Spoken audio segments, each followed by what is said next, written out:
This bill wrongfully endorses political interference with professional law enforcement leaders.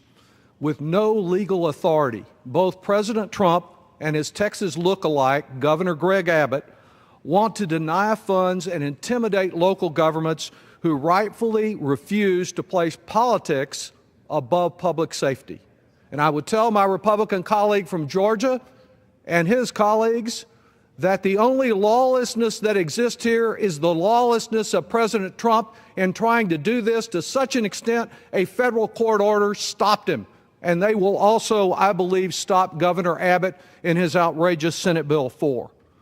Our police chiefs in San Antonio and in Austin, our courageous Sheriff Sally Hernandez, like many law enforcement professionals from Texas to New Jersey, they say that maintaining the trust and confidence of the immigrant community to report crime, to be witnesses concerning crime, that makes us all safer, immigrant and non-immigrant alike. Any proper arrest warrant presented by ICE will be honored everywhere.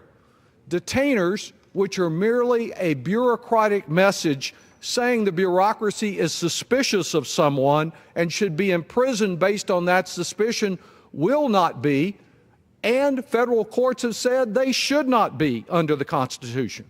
I would say that the only sanctuary that this bill provides is a sanctuary for prejudice. It is a sanctuary that defies the reality of the America we have today, particularly in the Southwest. We should reject this bill and affirm welcoming cities like mine that are a refuge from anti-immigrant hysteria, but have a strong commitment to safety and to effective law enforcement, and looking to our local law enforcement, not some political interference in Washington to tell us how to protect our families.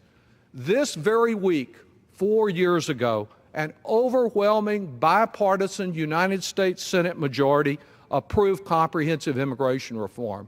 And like the amendments that are being blocked today, these Republicans were so fearful that that bill might become law, they will not even permit us to debate it 4 years later on the floor of this House. Instead of this anti-immigrant hysteria, instead of this sorry piece of legislation, what we need is broad immigration reform, and we need it now. I yield back.